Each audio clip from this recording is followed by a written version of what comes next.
Ainsi, la foi serait un cri d'étonnement, un cri de stupeur même, un cri par lequel nous nous reconnaissons reliés, davantage même, un cri par lequel nous nous reconnaissons attendus, reconnus. Le cri de l'adoption, qui est aussi le cri de la vie.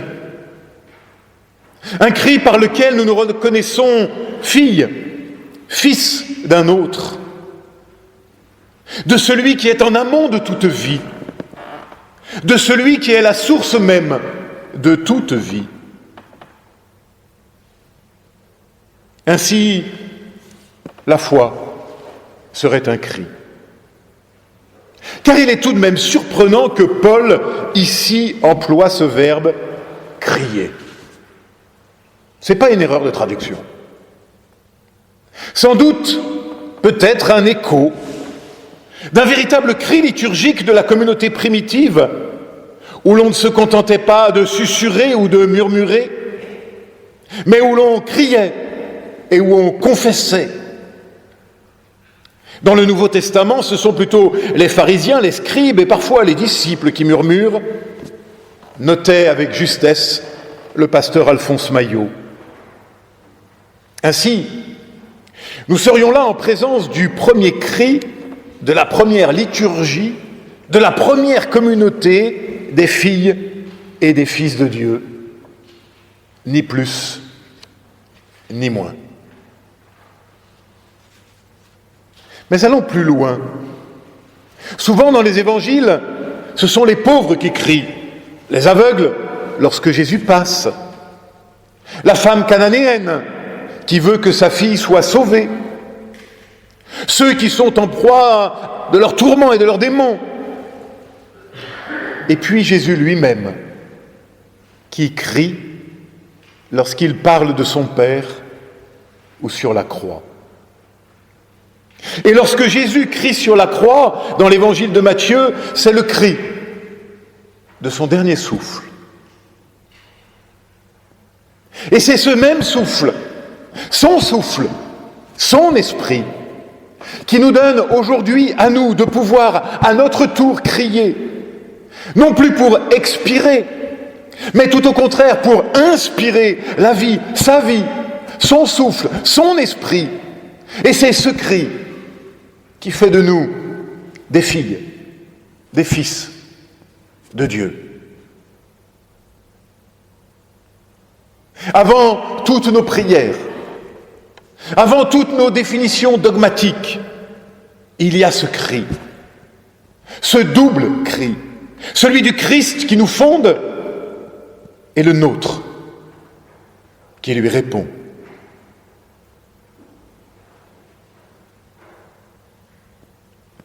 Premier cri de la foi, comme le premier cri du nouveau-né, cri de la vie, mais d'une vie reliée.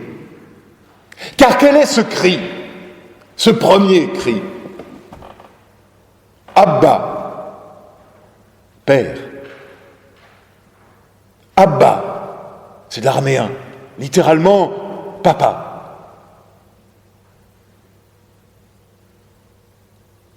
L'expression nous est devenue évidente.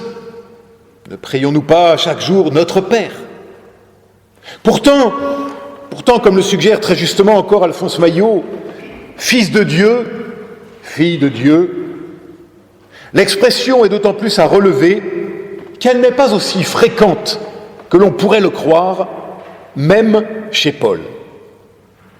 En fait, cette expression, fils de Dieu, n'apparaît qu'ici et 2 autres fois dans l'épître aux Galates, au chapitre 3 et 4.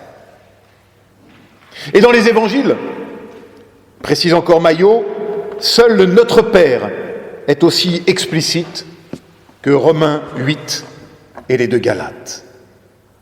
Sinon, quand on parle d'enfants de Dieu, il s'agit d'enfants de Dieu au pluriel, mais qui ne dit pas cette extraordinaire relation personnelle dont il est question maintenant, Abba, Père. Alors cela vaut la peine, me semble-t-il, d'écouter, de réécouter Galates 4. Quand est venu l'accomplissement du temps, Dieu a envoyé son Fils né d'une femme et assujetti à la loi pour payer la libération de ceux qui sont assujettis à la loi, pour qu'il nous soit donné d'être fils adoptifs. Fils, vous l'êtes bien. Dieu a envoyé dans nos cœurs l'esprit de son Fils qui crie « Abba, Père ». Tu n'es donc plus esclave, mais fils. Et comme fils, tu es aussi héritier. C'est là l'œuvre de Dieu. Fin de citation. C'est là l'œuvre de Dieu et c'est là le cœur de notre foi qui est ici résumé. Si nous n'avions qu'un seul passage à connaître par cœur, c'est certainement ces versets de Paul. Dieu a envoyé dans nos cœurs l'esprit de son Fils qui crie « Abba, Papa ». Ces versets, aux Galates ou aux Romains, représentent aussi d'une certaine manière la plus ancienne confession de foi connue. Et il n'est pas inutile, me semble-t-il, de relever l'archaïsme. Paul dit aux Galates « né d'une femme » et pas « né d'une vierge ». On voit bien ainsi que Paul s'exprime avant toute la réflexion future sur la nature de la naissance du Christ. Première confession de foi de l'Église naissante. Mais laissons cela, car ce qui compte, c'est bien notre adoption. Non plus esclave, mais fils, fille. Et chaque fois, Paul de préciser, et donc héritier. C'est là l'œuvre de Dieu. C'est là aussi notre responsabilité. J'y reviendrai. Mais d'abord, une parenthèse, me semble-t-il, s'impose. Je sais pour l'avoir souvent entendu, la souffrance que ces mots peuvent susciter chez certains. Je pense à toutes celles et ceux qui ont eu des pères maltraitants, des pères violents, incestueux même parfois. Et l'image du père se retrouve alors brisée. Et la souffrance demeure tapie, toujours prête à se réveiller. Alors comment trouver encore la force de dire « Abba, Père » avec cette blessure qui ronge certains de l'intérieur? Je ne sais pas, et je n'ai pas la réponse. Peut-être alors de ne plus dire « Père », mais de le remplacer par « Mère »,« Maman », si cela est moins douloureux. Dieu, lui, s'y retrouvera, j'en suis sûr. Mais nous pouvons toujours reprendre l'araméen. Abba.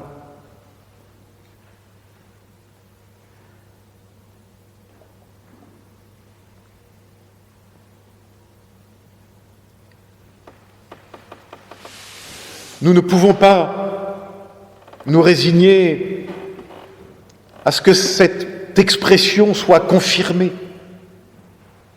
Nous ne pouvons pas nous résigner, parce que la paternité humaine est trop souvent humiliée et meurtrie, à ne pas entendre pourtant ce qui se dit derrière ces mots, fussent-ils devenus impossibles à prononcer. Et ce qui se dit, c'est l'accueil inconditionnel. Le fait d'être relié.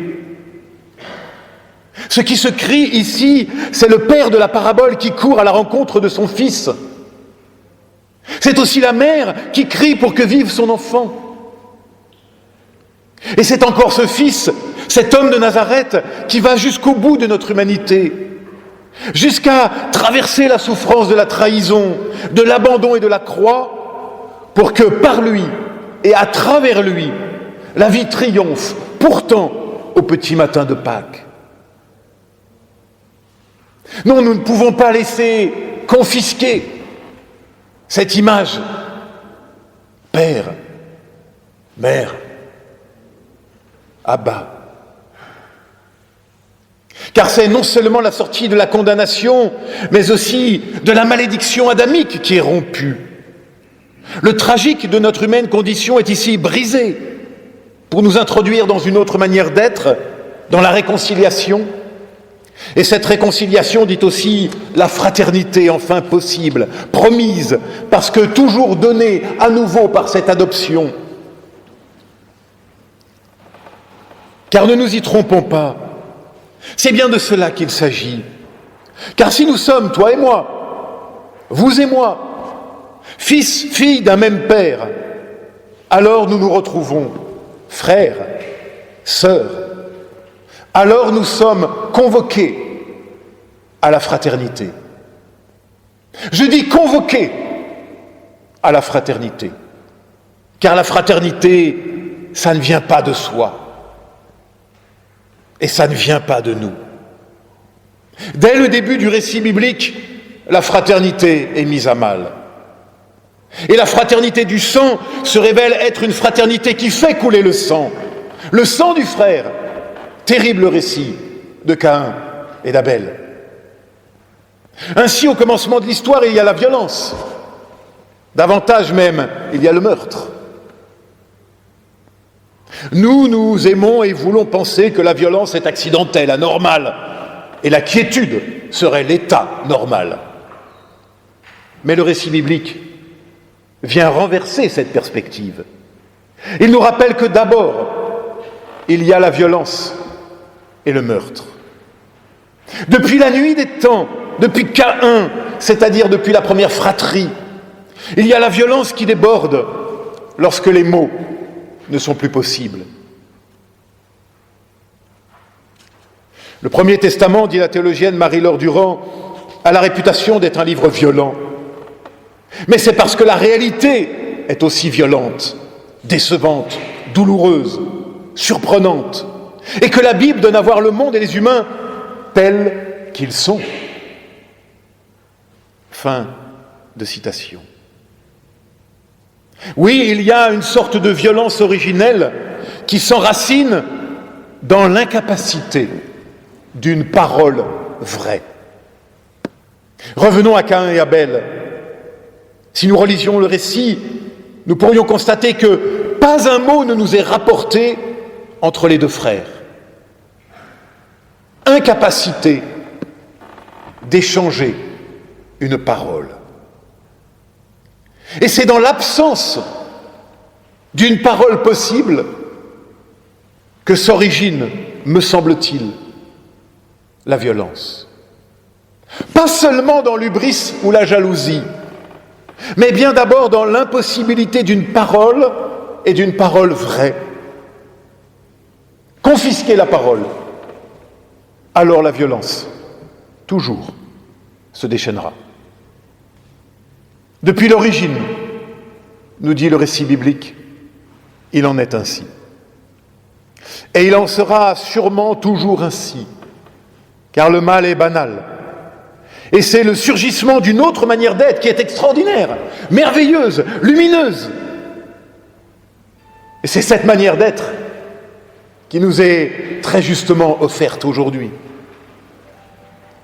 Mais à une seule condition, il faut qu'une parole survienne. Alors enfin, elle peut nous mettre en route et nous ouvrir à la vie. Et cette parole donc est celle de ce matin. C'est cette parole d'adoption, de réconciliation. À nous d'en vivre et de la faire vivre désormais. Et cette parole nous convoque, et je dis, à la fraternité, qu'il va nous falloir construire pas à pas, geste après geste, pierre après pierre, et surtout parole après parole, mot après mot. Une fraternité à réinventer sans cesse par la seule force de cette parole reçue et qui nous donne de risquer, nous aussi, une parole. Abba, Père. Mais le Abba, Père, comprenons-le bien, ne va pas sans le toi, mon frère. Ils sont les deux cantillations de ce même premier cri, de ce cri de la vie dont je parlais au début. Dès l'origine, c'est la question de la fraternité, qui n'est donc pas quelque chose qui irait de soi, mais une réalité à construire, d'abord par le refus de passer sans voir, de passer sans dire. C'est là que se joue peut-être véritablement notre entrée en humanité, notre possible hominisation dans cet entre-nous qui nous rend humains et dont nous sommes tous maintenant, ensemble et individuellement, responsables.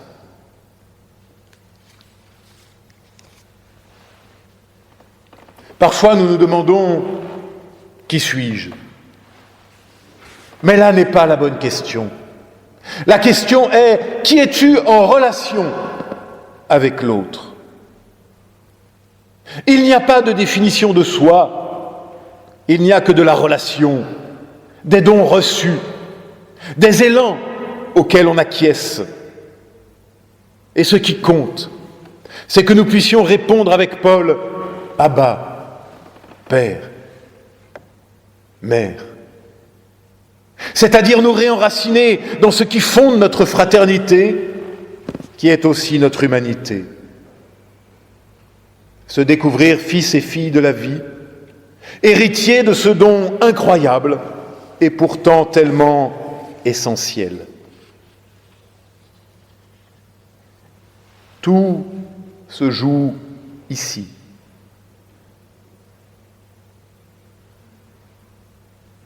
Oui, nous sommes convoqués immanquablement à reprendre la route, celle de la fraternité, qui ne peut passer que par la libération de toutes nos aliénations.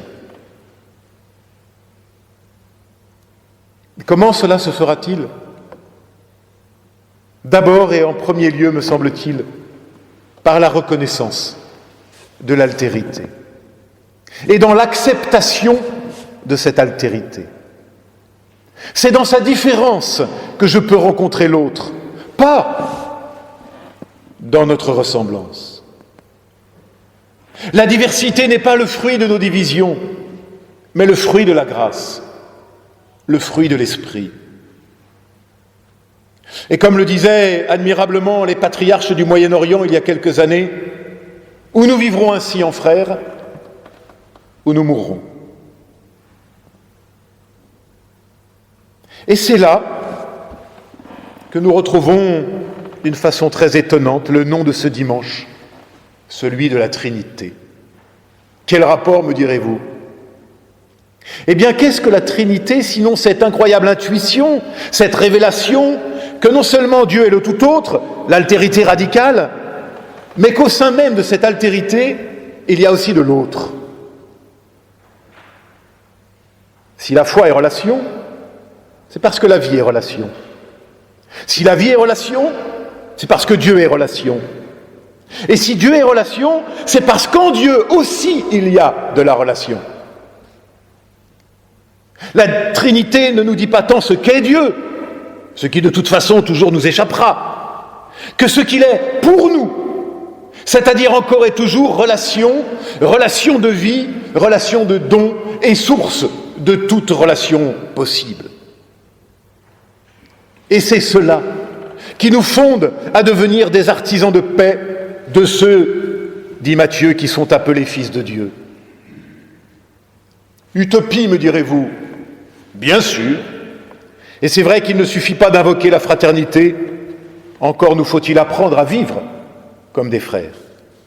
Mais c'est là tout l'enjeu et ce qui fonde notre dignité. Peut-être le pourrons-nous en nous réenracinant encore et toujours dans ce cri qui nous fonde « Abba, Père ». Le seul cri qui peut nous donner la force de continuer le chemin. Et si nous acceptions de nous laisser transformer par ces paroles, et si nous nous ouvrions seulement à cet esprit qui nous est donné, et si tout le reste après allait de surcroît, oui, je le crois, nous simplement commençons par dire et redire sans cesse et sans fin, Abba, Père. Du reste, Dieu s'occupe. Amen.